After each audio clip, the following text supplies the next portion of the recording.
Bendiciones a todos, hermanos en Cristo Jesús, amigos también que están ya conectados a estos medios digitales. Es una bendición poder compartir con ustedes la palabra del Señor Jesucristo en estos tiempos que estamos experimentando, que estamos viviendo. Necesitamos mucho del Señor para que nos fortalezca, para que nos anime. La palabra de Dios tiene mucho para confortarnos. El Espíritu de Dios nos consuela y nos ayuda en nuestras debilidades. Así que en este momento vamos a ir a la palabra del Señor. Le invito a tomar su Biblia y poder leer la palabra de Dios. Vamos al Evangelio de Mateo, capítulo 8, verso 5 al 10. Leemos Mateo 8, 5 al 10. Leemos en el nombre de Jesús y dice la Biblia así: estando Jesús en Capernaum, vino a él un centurión, rogándole y diciendo: Señor, mi criado está postrado en casa, paralítico, gravemente atormentado. Y Jesús le dijo: yo iré y le sanaré. Respondió el centurión y dijo: Señor, no soy digno de que entres bajo mi techo, solamente di la palabra y mi criado sanará. Porque también yo soy hombre bajo autoridad y tengo bajo mis órdenes soldados. Y digo a este: ve, y va, y al otro: ven, y viene, y a mi siervo: haz esto, y lo hace. Al oír Jesús se maravilló y dijo a los que le seguían: de cierto os digo que ni aun en Israel he hallado tanta fe. Así dijo Jesús: ni aun en Israel he hallado tanta fe. Vamos a cerrar nuestros ojos, invocamos el nombre de Jesús en este momento. Bendito Dios Todopoderoso, estamos una vez más, Señor Jesús, para recibir su palabra en nuestros corazones. Estamos esperando una respuesta para nuestras dudas, para nuestras inquietudes. Estamos esperando, Señor, fortaleza, consuelo. En estos momentos, Señor, estamos pasando en estos momentos de dificultad, de presión, de tensión. Necesitamos fortaleza.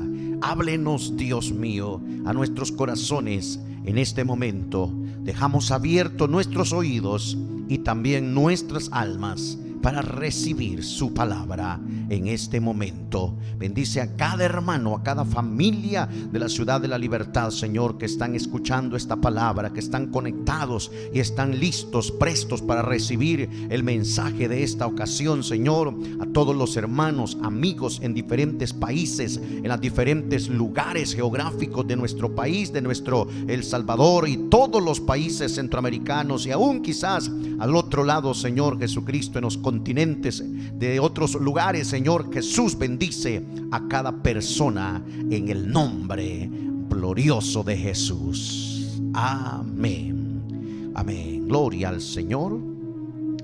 Vamos entonces a entrar a la palabra de Dios, y yo quiero predicarle esta hora sobre este pensamiento: bajo autoridad. De eso vamos a hablar en este momento: bajo autoridad.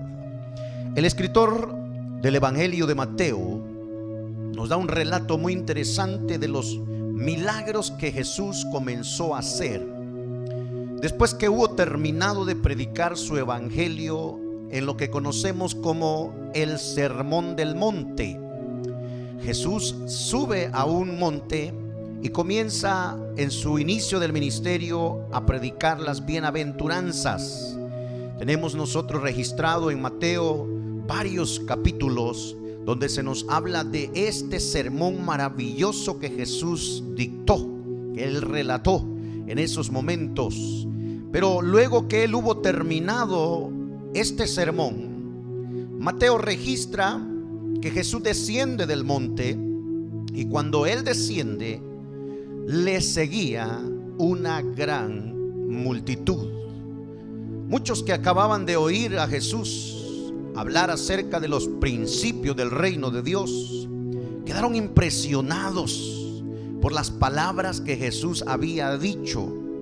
Sus palabras llegaron a lo más profundo de sus corazones, y eso hizo que estas personas no se quedaran solamente con eso.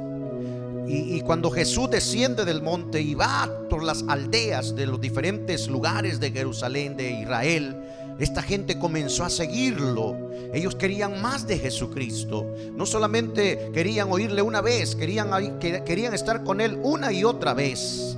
De tal manera que dice la Biblia que muchos le seguían. Y de esa manera, hermano, es como nosotros vemos el desarrollo de la narración que hace Mateo en esta ocasión. Y dice la Biblia que lo siguieron hasta donde él se dirige. El primer milagro que Mateo narra es el de un leproso que se acercó a Jesús y le dijo: Señor, si quieres, puedes limpiarme. Y bueno, Jesús le dice: quiero, sé limpio. Y dice la Biblia que le sanó. Es bueno saber lo que pasó aquí en esta ocasión. Es bueno saber que Jesús quiere sanarnos. Él quiere salvarnos. Él quiere bendecirnos, como lo quiso hacer con ese leproso que la Biblia dice que limpió en el instante, en el momento. De tal manera que es bueno saber que el Señor está presto, está dispuesto para todo aquel que tiene una necesidad en su vida. Luego Mateo nos dice que Jesús se dirige a la aldea de Capernaum. Capernaum era un lugar donde Jesús pasó gran parte de su ministerio. Eso hizo que Capernaum se convirtiera en el centro de operaciones de su ministerio. Y ahí en ese lugar Jesucristo pasó gran parte de su vida para predicar la palabra del Señor y hacer varios milagros. Ahí en Capernaum es que sucede esto que hemos leído al inicio de esta enseñanza. Mateo capítulo 8, verso 5 al 6. Note lo que dice: entrando Jesús en Capernaum, vino a él un centurión rogándole y diciendo: Señor, mi criado está postrado en casa, gravemente atormentado. Quiero que analicemos estos versos que se encuentran aquí. La Biblia dice que un centurión se acerca a Jesús cuando él entra a la ciudad de Capernaum. Ahora viene un centurión y se acerca y le ruega a Jesús que haga un milagro con su criado. Vamos a ver algo interesante. El centurión era un militar romano que tenía a su cargo una cuadrilla de 100 soldados. Este seguramente oyó del milagro que Jesús hizo en el leproso y rápidamente puso su fe en Jesús, ya que le rogó a Jesús, dice la Biblia: Señor, tengo un criado postrado en cama, está paralítico, está gravemente atormentado, ve y sánalo. Esa fue la petición de este militar romano. Yo quiero que analicemos este punto. La relación entre judíos y romanos no era muy cordial en los tiempos de Jesús, ya que los romanos eran vistos como invasores y explotadores. Además, también eran vistos como gente perversa y pagana. Por eso es que no había mucha interacción entre estos dos grupos, judíos y romanos. Sin embargo, la Biblia menciona a unos pocos romanos que creyeron en el Dios de Israel. Dios hizo obras maravillosas con las personas que sí creyeron en Jesucristo, y eso les valió a ellos milagros extraordinarios. Por eso dice la Biblia que Dios no hace acepción de persona. Él se agrada de un pueblo, de una tribu, de una lengua que no puede ser judía, pero si pone la fe en Él, entonces puede alcanzar misericordia y puede también disfrutar de sus bendiciones. Pero es digno de resaltar algunos puntos interesantes en la historia de este militar romano. Yo quiero que lo veamos detenidamente en este momento. Vaya siguiéndome de cerca para poder ir viendo qué interesante es la historia de este centurión. En primer lugar, era un militar romano. Este militar romano no está pidiendo algo para él. Escuche esto, hermano. No está pidiendo algo para su beneficio. La Biblia dice claramente que él le fue a rogar a Jesús por su siervo, por el hombre que estaba al servicio de su casa, por un criado que él tenía. Esto no era normal, esto era algo inusual, ya que la mayoría de amos en aquel tiempo eran crueles y no tenían compasión de sus criados. Pero este hombre que menciona la Biblia era diferente. Esto es interesante. Este hombre realmente tenía un corazón amoroso y compasivo para su prójimo, y en vez de deshacerse del criado o dejarlo morir, simplemente dice la Biblia que fue y rogó por él a Jesús. Mire qué interesante es esto. Esto demuestra que este hombre tenía cualidades especiales. Este hombre poseía virtudes especiales, temía a Dios y también amaba a su prójimo. Mire esto, hermano. Dice la Biblia en Marcos 12:30 y verso 31. Mire lo que dice Marcos 12:30. Y amarás al Señor tu Dios con todo tu corazón y con toda tu alma y con toda tu mente y con todas tus fuerzas. Este es el principal mandamiento, y el segundo es semejante: amarás a tu prójimo como a ti mismo. No hay otro mandamiento mayor que estos. Escucha eso. Este hombre no era judío, era un ciudadano romano, era un militar que comandaba a 100 soldados, pero sin ser judío, sin saberlo, cumplía con dos principales mandamientos que la ley de Moisés exigía y demandaba hacer a los israelitas: temía a Dios y amaba a su prójimo. Jesús lo dijo claramente ante la pregunta de los fariseos, de los escribas: dinos si sabes cuál es el gran mandamiento, el primer y gran mandamiento que mandó Moisés a nosotros, le dicen los judíos a Jesús. Y Jesús le dice: ay, si yo mismo se lo dije a Moisés, si él mismo había dictado esa ley, si él mismo había demandado eso de los israelitas. Jesús era Dios manifestado en carne, de tal manera que cómo no iba a saberlo. Entonces Jesús le responde y le dice: amarás al Señor tu Dios con todo tu corazón, con toda tu alma, con toda tu mente, con toda tu fuerza. Este es el primer mandamiento, y el segundo es semejante: amarás a tu prójimo como a ti mismo. No hay otro mandamiento mayor que esto.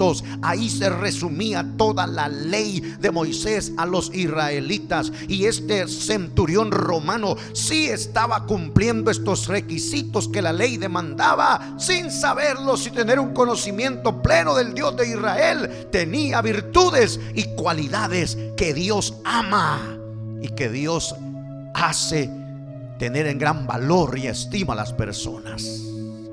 Este hombre se ganó el corazón de Jesús por estas virtudes que tenía.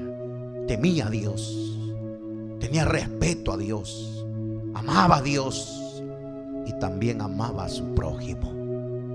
Otro punto interesante que yo quiero que veamos es este hombre era muy generoso, dice la Biblia. Cuando nosotros leemos el Evangelio de Lucas también incluye este relato en su evangelio, y él nos agrega un detalle más acerca de este centurión. Lucas incluye y dice que les había construido una sinagoga a los habitantes de Capernaum. Ese detalle lo da el Evangelio de Lucas, y es por esto que cuando el centurión necesitó la ayuda de Jesús, dice la Biblia que los ancianos del pueblo judío abogaron ante Jesús por él, y le dijeron los ancianos a Jesús: es bueno con nosotros este hombre es muy generoso, nos ha construido una sinagoga, un lugar de adoración. Es digno, le dijeron ellos, de que les concedas lo que le está pidiendo. Los ancianos abogaron por el centurión romano ante Jesús y le dijeron: se merece que le hagas el milagro. Mire qué interesante. Los ancianos le dijeron: es generoso con nosotros, nos ha construido un lugar de alabanza y de adoración. De tal manera que le dijeron: hazle el milagro, tómalo en cuenta, no lo dejes sin esa petición contestada. Ellos van y abogan por él. Imagínense usted eso. Entonces le dice: es generoso con nosotros. ¿Sabe cuán importante es ser generosos en el reino de Dios, mi hermano? Mi amigo, ¿sabe cuánto es de importante ser generosos en el reino de Dios? Dios no necesita el dinero suyo ni el mío. Usted y yo lo sabemos. Dios no necesita de dinero. Si Él no se mueve por eso, mi hermano. Eso lo entendemos. Pero para que el reino del Señor sea expandido, para que la iglesia como organismo vivo que lleva la palabra de Dios a todos lados, para que la iglesia difunda el mensaje del Señor, para que los ministerios, para que la iglesia camine, se necesitan recursos materiales. Nosotros lo sabemos. Se necesitan recursos monetarios, y es ahí donde Dios ve y prueba nuestra generosidad. Los ancianos de Israel le dicen a Jesús: este hombre se merece que le des lo que está pidiendo. Es bueno con tu pueblo, es bueno con el pueblo de Dios, es generoso. Ahora yo quiero que entendamos esto. Realmente no fue por esta obra física que había hecho este centurión que Jesús le concedió a este hombre el milagro. No fue por eso. Jesús mismo lo afirma más adelante, y hasta se maravilla de las palabras que salen de la boca de este romano, y dijo: ni en Israel he visto tanta fe como en este hombre. Fue por la fe de él. Sí, es por la fe que él tenía que Dios obró un milagro en su vida. La fe que este centurión demostró al Señor Jesucristo fue lo que movió el corazón de él. No fue el que había hecho una sinagoga, el que había hecho un altar. Eso era algo bueno, eso era excelente. Era un hombre generoso, era un hombre bueno, y de alguna manera le contó todo esto, ya que los ancianos le dicen: Señor, es digno que le des lo que está pidiendo, es bueno con nosotros. Claro, todo eso cuenta ante Dios, pero lo principal por lo que este hombre recibió lo que estaba pidiendo al Señor era por su fe en la palabra, su fe en Jesucristo. Otro punto interesante que usted tiene que notar en esta historia es que él le rogó a Jesús, dice la Biblia. Era un militar romano. Ellos estaban sobre los judíos en ese momento. Sí, ellos habían invadido, habían conquistado a Israel. Ellos habían puesto sus emperadores en las ciudades. Por eso vemos ahí en la ciudad de Jerusalén a Herodes, vemos a Pilato en diferentes localidades de Israel. Los romanos en ese momento estaban sobre los judíos. Pero es interesante que la Biblia dice que a pesar de que este hombre estaba sobre los judíos en ese momento, además de ser un hombre acostumbrado a dar órdenes y que se cumpliesen sin discutirse, dice la Biblia que le rogó a Jesús. Mire qué nivel de humildad tenía este hombre, hermano. Mire, amigo, qué nivel de humildad tenía este hombre, que aún con todo esto no llegó ante Jesús dando órdenes, no llegó exigiendo nada, no llegó diciéndole: Señor, en este momento te ordeno que llegues a la casa y que sanes a mi siervo, porque te lo digo yo. No, este hombre no llegó ordenando, exigiendo nada. Llegó y le rogó, le suplicó. Mire qué lección más grande para usted y para mí, mi hermano, mi amigo. Cuánta gente ahora en este tiempo está murmurando contra Dios, está quejando contra Dios. No, ellos no le suplican, ellos no le piden con humildad, más bien le exigen a Dios. ¿Dónde está Dios?, dicen. ¿Dónde está Dios? Él nos ha traído a existir en este mundo. Él hizo este mundo y se ha olvidado de este mundo, de esta tierra. Hoy nos está golpeando una pandemia. ¿Y a dónde está Dios? ¿Dónde está Él? Miren los niños inocentes, los ancianos débiles inocentes. Mire, la gente está murmurando, se está quejando.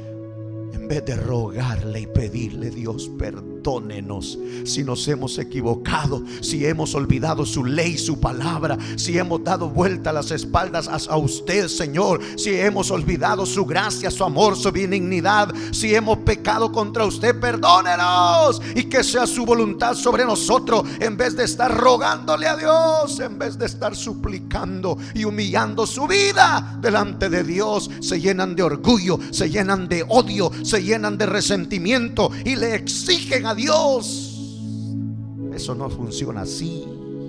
Este centurión tenía autoridad militar, estaba sobre el pueblo judío en ese momento, pero él usó de algo importante que nosotros debemos tomar en cuenta. Él fue humilde. Y es que la Biblia dice que a Dios le agradan los humildes de corazón. Dice la Biblia que Dios levanta y exalta al humilde, pero desprecia al soberbio, desprecia al arrogante, desprecia al vanidoso, desprecia a aquel que se cree poderoso, aquel que cree que tiene poder y que tiene autoridad para exigir. Dios lo desprecia. Qué lección más grande para tomarle en cuenta, hermano, amigo. Qué lección más grande nos da este centurión romano. Pero note este otro punto bien interesante que voy a resaltar en esta ocasión. Dice Mateo 8, versos 7 al 9. Mire lo que dice. Y Jesús le dijo: yo iré y le sanaré. Respondió el centurión y dijo: Señor, no soy digno de que entre bajo mi techo.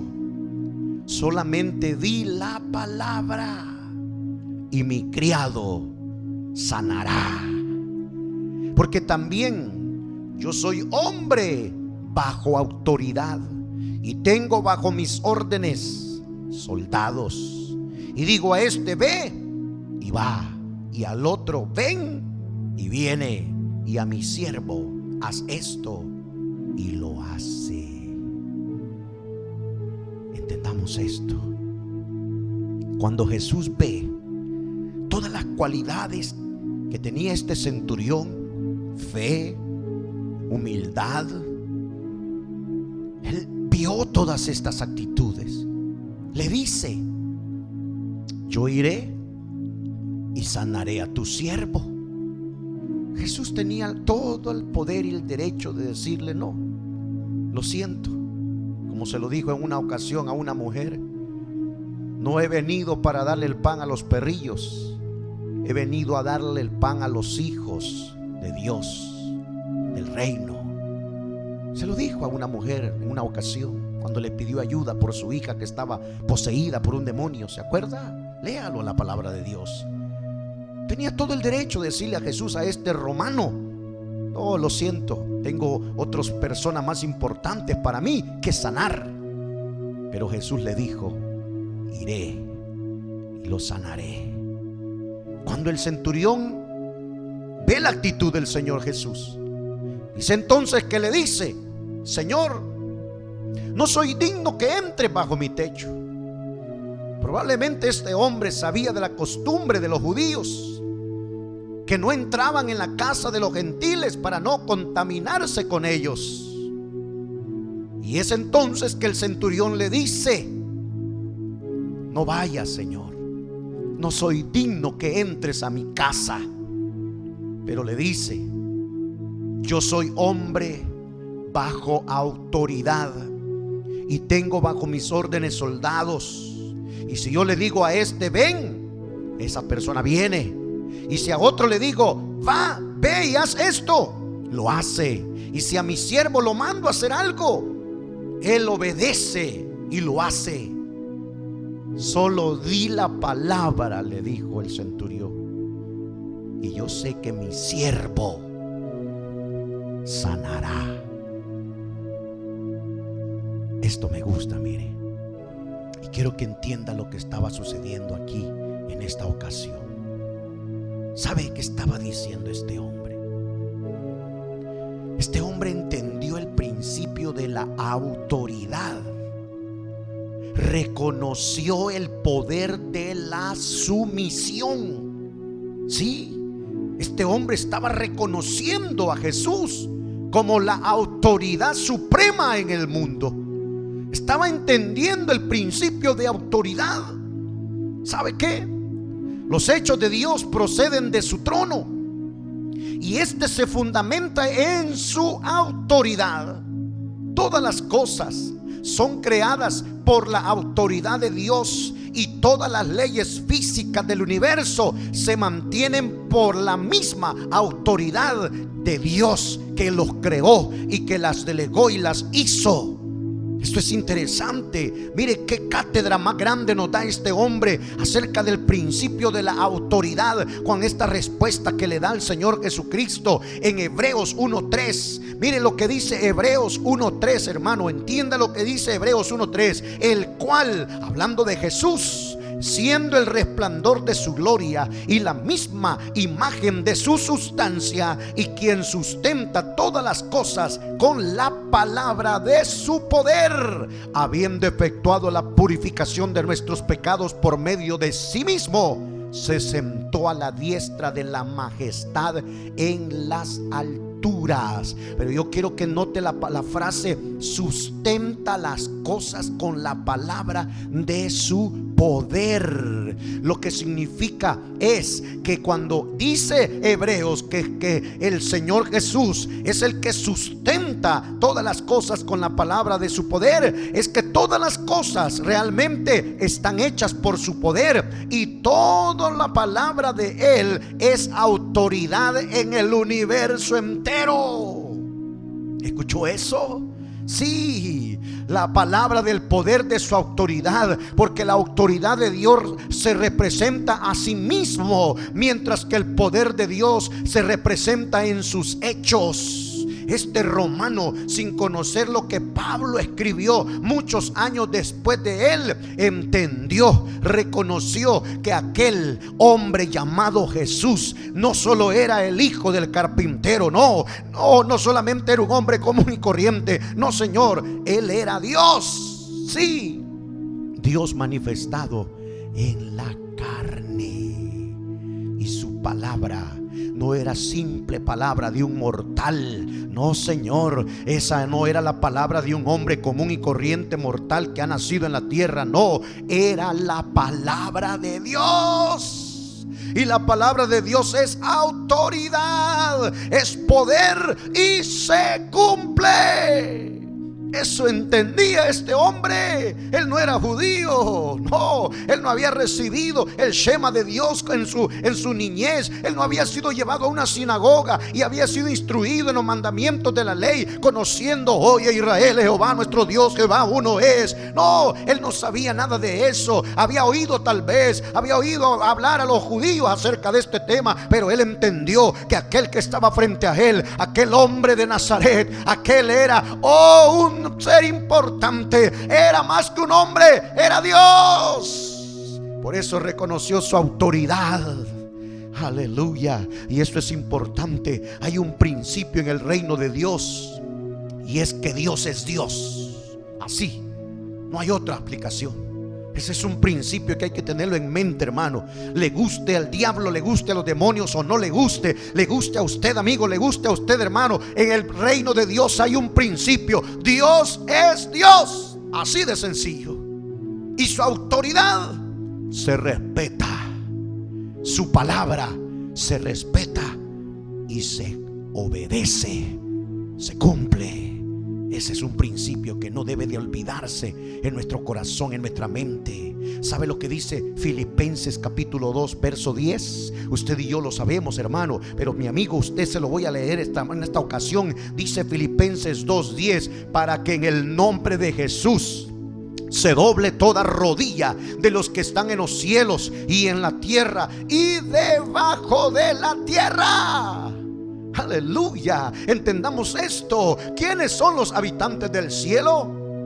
¿Sabe usted quiénes habitan el cielo? Las aves. No está hablando de ese cielo. Está hablando del cielo que se está viendo más allá de esa esfera celeste. Se está hablando de ese cielo que traslada esa esfera celeste y que está en el infinito. Está hablando de ese cielo, del infinito. Gloria al Señor. ¿Sabe quiénes son los que habitan el cielo? Son los ángeles, son arcángeles, serafines, querubines y cualquier otro ser espiritual que pueda haber. Aleluya. Dice la Biblia que se tiene que postrar, tiene que doblar sus rodillas ante el Señor Jesucristo, porque Él es la autoridad suprema. Aleluya. Él es la autoridad máxima en el cielo. No hay ser que no debe de tener en mente esto. Oh, arcángeles, los ángeles, los serafines, los querubines doblan sus rodillas al Rey de Reyes y Señor de Señores, al que dice Hebreos que se ha sentado en la diestra de la majestad de Dios. A Él debe doblarse las rodillas. Eso dice Filipenses 2:10. Pero no solo dice que los ángeles, arcángeles, querubines, no, dice y los que habitan en la tierra. ¿Quiénes son los que habitan en la tierra, hermano? Sí, nosotros, usted y yo, los seres humanos. Sí, hombres, mujeres, niños, ricos, pobres, presidentes, habitantes de los países, todos los seres humanos que habitamos en la tierra, dice Filipenses 2:10, deben de postrar sus rodillas, deben doblar sus rodillas, para que en el nombre de Jesús se doble toda rodilla. Debes postrarse ante el Rey de Reyes y Señor de Señores, la autoridad máxima y suprema del universo. Pero no solo termina ahí Pablo. Oiga lo que dice: y de los que están debajo de la tierra.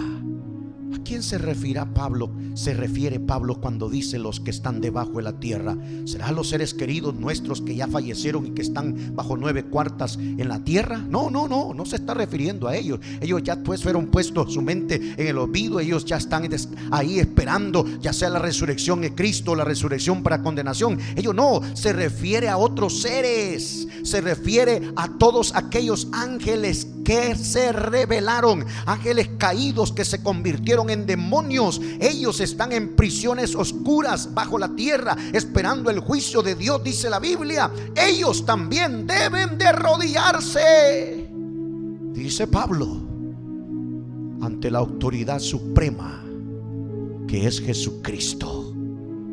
Eso dice Pablo, y yo lo creo, para que en el nombre de Jesús se doble toda rodilla de los que están en el cielo, de los que vivimos aquí en la tierra y de los que están bajo de la tierra. Por eso es, hermano mío, que nosotros vemos en los relatos de los evangelios que cuando Jesús enfrentaba a las personas que estaban poseídas de demonios, a los endemoniados, dice la Biblia que ¿qué hacían los demonios cuando Jesús enfrentaba a estas personas? Dice la Biblia que se postraban ante Jesucristo. Cuando el gadareno vio a Jesús bajarse de la barca allá en las regiones de Gadara, la Biblia dice que corrió a su encuentro y dice que cayendo postrado a sus pies le suplicó diciendo: ¿qué tienes con nosotros, Hijo del Altísimo? No nos atormentes. Y los demonios reconocían a Jesús. ¿Sabe qué? Reconocían la autoridad suprema.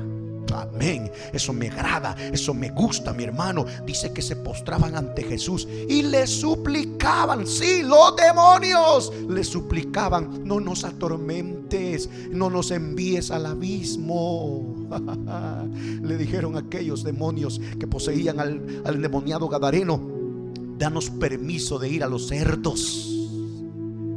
Y Jesús todavía, ¿verdad? Usted sabe la historia, le da permiso. Y usted conoce la historia entera. Y es que hasta el mismo Satanás debe sujetarse a la máxima autoridad. Satanás y los demonios conocen la autoridad. Qué lástima que hay seres humanos aquí en la tierra orgullosos, pedantes, soberbios, que no reconocen la autoridad suprema. No, hablan mal de Cristo, aborrecen a Jesucristo.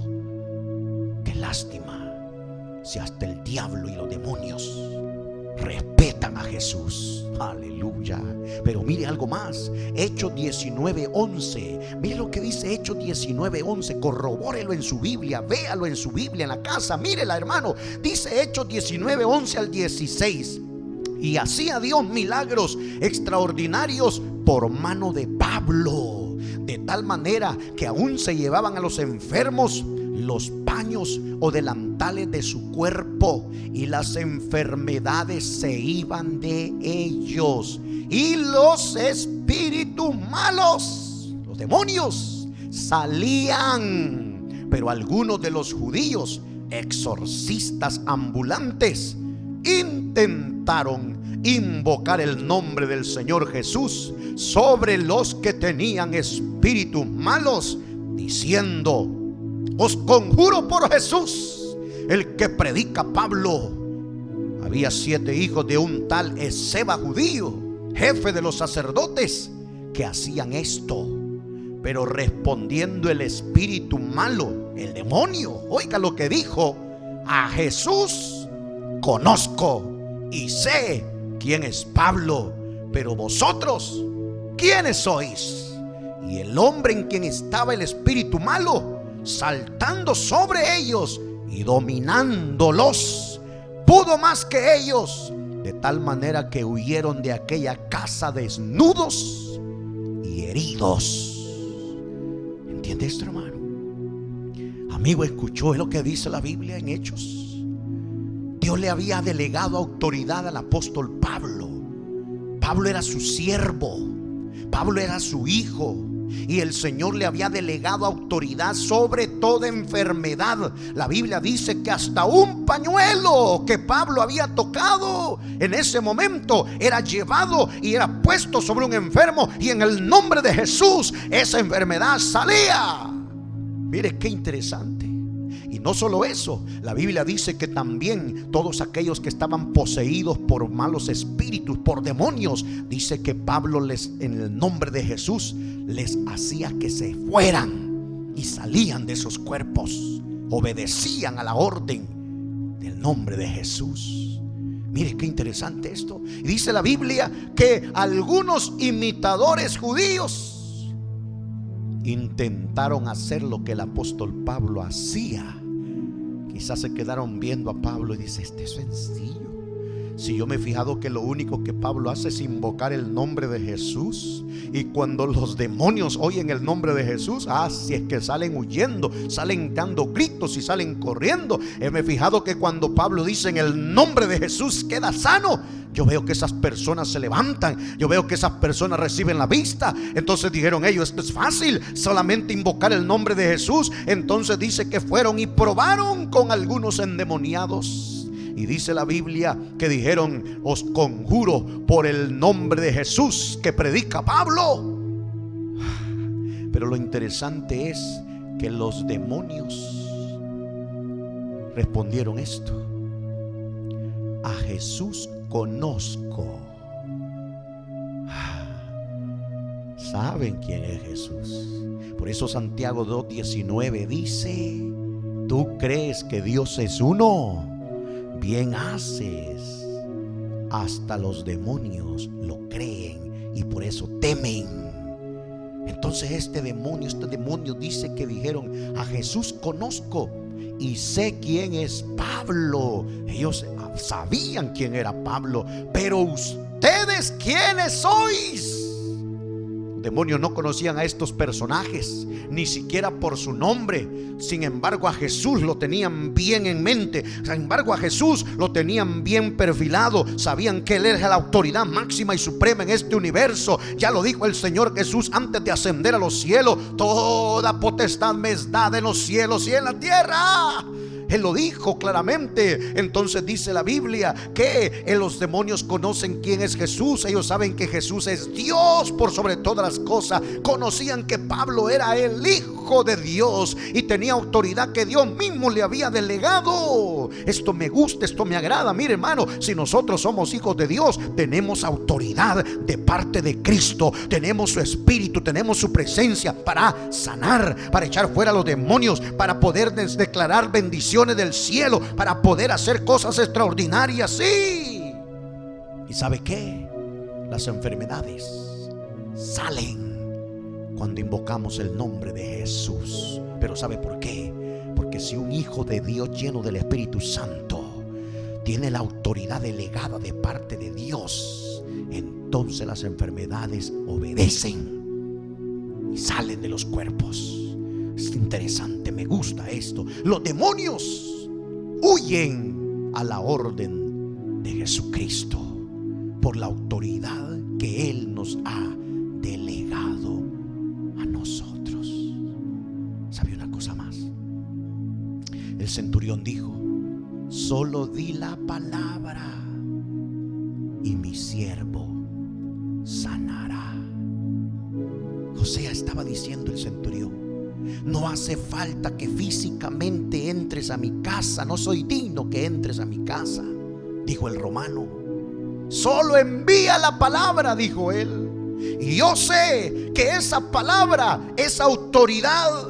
Y la enfermedad deberá desaparecer. La enfermedad tendrá que salir. La enfermedad tendrá que salir de su cuerpo, porque la palabra suya, le dijo al Señor, es autoridad. Miren lo que había entendido este centurión, hermano. Qué bonito lo que este hombre había llegado a entender, aún sin ser judío. Y eso es precisamente lo que ahora está pasando en nuestro tiempo, mi hermano. No podemos estar físicamente reunidos en el templo. No, ya vamos a llegar a los 2 meses que no podemos estar reunidos en nuestro templo. No podemos imponer mano físicamente como antes normalmente lo hacíamos. Usted venía, un enfermo venía al altar, le poníamos manos en el nombre de Jesús y esa persona era ministrada por la palabra del Señor y iba sana, iba bendecida de parte del Señor del culto. Pero no se puede hacer ahora, no. Pero ¿sabes qué? No hay problema, porque la palabra de Dios no está encerrada. La palabra de Dios no está limitada. La palabra de Dios es enviada. El centurión le dijo: solo di la palabra. Le estaba diciendo: solo envía tu palabra, Señor, a la casa de mi siervo y mi siervo sanará. Porque su palabra es autoridad y poder. Así que eso es lo que está pasando hoy en día, mi hermano. La palabra de Dios es enviada hasta su casa. Sí, detrás de esa pantalla, detrás de esa cámara hay una familia, hay una persona, y en este momento le estamos enviando el poder de la palabra del Señor Jesucristo. Le estamos diciendo a usted que por la palabra del Señor, usted esta noche, esta ocasión, puede ser sano, usted puede ser libre, usted puede ser bendecido en el nombre de Jesús, porque en el nombre de Él hay poder y autoridad.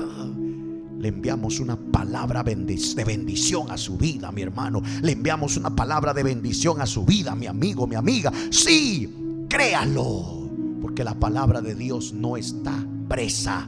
La palabra de Dios no está en cuarentenada. No, la palabra de Dios es libre. La palabra de Dios es autoridad y puede ser enviada a cualquier parte del mundo. Y eso es lo que está pasando hoy en día. Dios, hermano mío, ha permitido todo esto para que nosotros no solamente tengamos la palabra aquí en estas 4 paredes. No, ahora la palabra de Dios puede irse transmitiendo de diferente lugar a otro. Oh, hermano mío, por eso es importante que usted, hermano, envíe este mensaje a sus contactos en las redes. Sí, envíe este mensaje a sus contactos. Comparta esta palabra del Señor a sus contactos, a sus amigos, a sus familiares. Esta no es cualquier palabra. No, esto no es cualquier chiste, no es cualquier meme pícaro que sale por ahí en las redes. No, Señor, es palabra de Dios. ¿Y sabe qué? Tiene poder. Sí, tiene poder para sanar, tiene poder para salvar, tiene poder para perdonar, tiene poder para libertar al oprimido, al que está decaído. Tiene palabra, tiene poder para hacer cosas extraordinarias. Por eso es que Dios nos tiene ahora encerraditos en la casa, porque esta palabra ahora se está difundiendo. Le quiero decir que hay amigos que nos están viendo allá en el parte de Corea del Sur.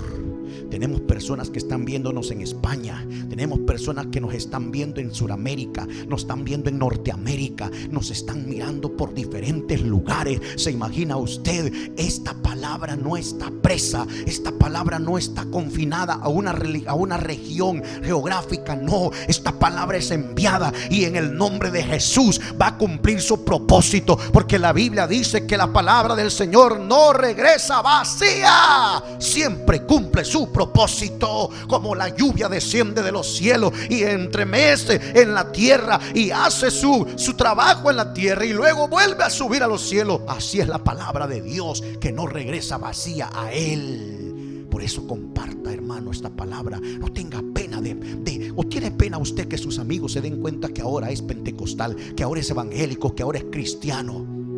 No tenga pena de compartir esta palabra a todos los contactos que usted tenga, conocidos, familiares, lo que sea. Envíeles el mensaje de la palabra de Dios, porque es la palabra gloriosa de autoridad. Ese centurión le dijo: Señor, no hace falta que llegues a mi casa. Yo creo, le dijo él, que solo di la palabra y mi siervo sanará. La Biblia da testimonio de que así fue. Cuando Jesús oyó la fe grande de este hombre, dijo: pero ni en Israel ni en los judíos he visto esta fe que tiene este hombre romano. Le dijo el Señor: vete a tu casa y se haga conforme has creído. Y la Biblia dice que ese siervo sanó en el mismo instante que el Señor dio la palabra. Sanó. ¿Usted cree que Dios también puede sanarlo a usted, amigo? Sí. ¿Usted cree que Dios puede llegar a través de este teléfono, a través de esta pantalla, a través de esta tablet? ¿Usted cree que la palabra de Dios puede traspasar esa pantalla y llegar hasta su vida? Si usted lo cree, la palabra de Dios se cumple y es autoridad y poder. Yo quiero orar en esta ocasión por usted, mi hermano. Quiero orar por usted, mi amigo, que está pasando dificultad, que está pasando alguna circunstancia adversa.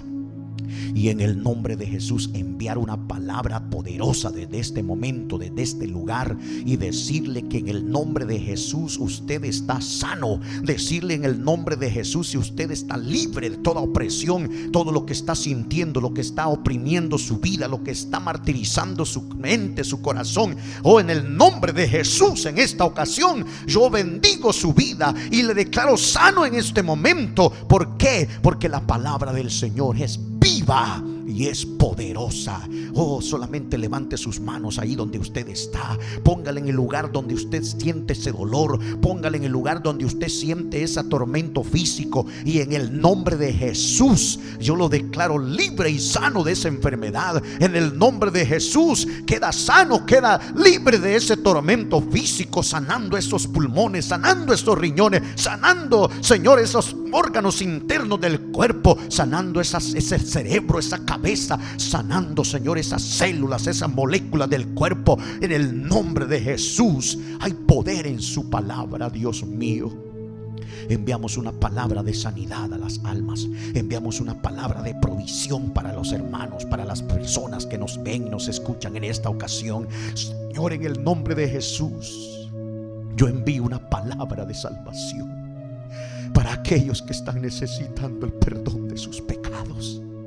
Yo envío una palabra de bendición para aquellos que están siendo atormentados y están decaídos y deprimidos en este momento. En el nombre de Jesús, en esta hora bendigo la vida de una persona en este momento. Bendigo la vida de un amigo en este momento. Bendigo, Señor Jesucristo, las familias, los hogares. Las provisiones no van a faltar, Señor. Las bendiciones van a llegar, Padre mío, porque su palabra es autoridad. Su palabra se cumple. y usted nos ha delegado a nosotros. Su palabra dice: y estas señales seguirán a los que creen. Y yo creo en su palabra, Señor. Yo creo en su nombre. Por eso soy su hijo, Señor. Aleluya. Aquel que está siendo atormentado por una potestad demoníaca, aquel que está siendo aturdido por un demonio, por una fuerza satánica, en el nombre de Jesús le expulso y le declaro libre ese cuerpo, esa mente, por el poder del Espíritu de Dios, por el poder del nombre de Jesucristo. Gracias, Señor, por sus bendiciones, por ser sus hijos, Señor, en el nombre poderoso de Jesús.